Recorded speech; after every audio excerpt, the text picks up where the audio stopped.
अपने पुत्र के वियोग में व्याकुल हुए। संजय से पहले गीता के पहले अध्याय में कहते हैं कि धर्म क्षेत्रे कुरुक्षेत्रे समूहेतायुत्सव मामका पांडव वास्तव्य किम कुर्वत संजय।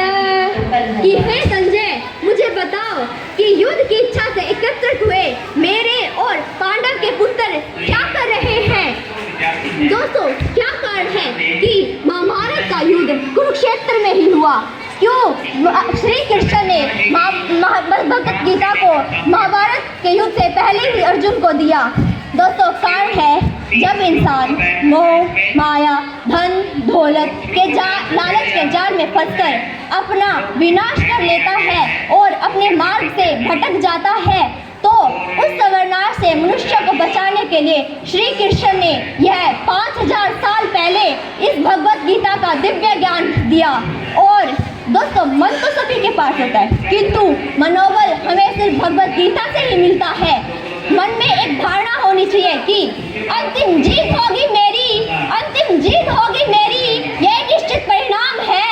उसको कौन हरा पाएगा जिसके साथ स्वयं श्री कृष्ण भगवान हैं। दोस्तों, अर्जुन अपने सगे संबंधियों को देखकर श्री कृष्ण से कहते हैं कि माधव, ये तो मेरे अपने हैं, मैं इनसे कैसे युद्ध करूंगा।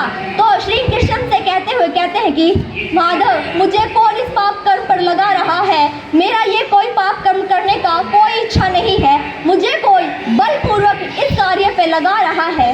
दोस्तों, पहले अध्याय में तो सिर्फ अर्जुन श्री कृष्ण से कहते रहे, लेकिन जैसे ही पहला अध्याय समाप्त हुआ तो श्री कृष्ण ने कहा कि हे अर्जुन, अपने हृदय की दुर्बलता से दूर हो जाओ और इस कुंती पुत्र अर्जुन को, इस द्रोण शिष्य अर्जुन को, इस वीर अर्जुन को ये शोभा नहीं देती। खड़े हो जाओ अर्जुन, अपने धर्म के लिए, अपने कर्म के लिए और अपने राज्य के लिए खड़े हो जाओ अर्जुन, खड़े हो जाओ।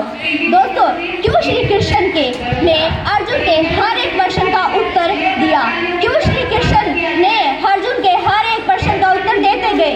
दोस्तों, कारण यह था कि श्री कृष्ण चाहते थे कि युद्ध से पहले अर्जुन के मन में कोई संशय ना रहे, कोई डाउट ना रहे, क्योंकि दोस्तों, अगर मन में कोई संशय रहेगा तो हम उस काम को अच्छे से नहीं कर पाएंगे। इसी कारण दोस्तों, श्री कृष्ण ने अर्जुन के मन से संशय हटाने के लिए अर्जुन के हर एक प्रश्न का उत्तर दिया। इसी बिलीफ सिस्टम के कारण वाराणसी की सोनम पटेल महज 12 साल की है, जिसे गीता का हर एक अध्याय कंठ से याद है और वह यह भी बता सकती है कि कौन सा श्लोक किस अध्याय से लिया गया है। इसी विश्वास के कारण ब्रिटिश वैज्ञानिक जोलिनिक ने भी कहा है कि गीता के हर एक अध्याय के श्लोक को कोई भी झूठा नहीं ठहरा सकता। इसी कारण दोस्तों, मैं तो यह कहती हूँ कि गीता को हमें हमारी पाठ्य पुस्तक में पढ़ाना शुरू करना होगा और गीता को कोर्ट से हटा दीजिए और कोर्ट में लाइए। देखिए दोस्तों, अपना पराया, तेरा मेरा, देश प्रदेश सब बदल जाएगा, सब सुधर जाएगा। दोस्तों, जब श्री कृष्ण तीसरे अध्याय के चौथे श्लोक में अर्जुन से कहते हैं कि हे अर्जुन, जिस व्यक्ति का अपनी इंद्रियों पर नियंत्रण नहीं होता उसका सर्वनाश हो जाता है और इसलिए सभी व्यक्तियों को अपनी इंद्रियों पर नियंत्रण करना ही होगा। जब दुर्योधन श्री कृष्ण से उनकी पूरी नारायणी सेना मांग लेते हैं तो श्री कृष्ण अर्जुन पर व्यंग्य करते हुए कहते हैं कि हार निश्चित है तेरी, कि हार निश्चित है तेरी, तू मत हो उदास रे, माखन तो दुर्योधन ले गया, अब बची है सिर्फ छाछ रे। इसी व्यंग्य पर अर्जुन श्री कृष्ण से कहते हैं कि जीत निश्चित है मेरी, जीत निश्चित है मेरी, मैं क्यों हूँ उदास, जब माखन का मैं क्या करूँगा, जब माखन चोर है मेरे पास, जब माखन चोर है मेरे पास।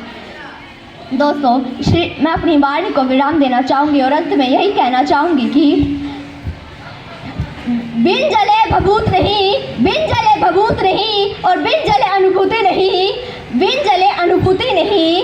रचता कोई चलता पद चिन्हों पर है तो कोई पद चिन्ह खुद बनाता है, रचता है इतिहास जग में वो जो दुनिया में वही पूजा जाता है। धन्यवाद।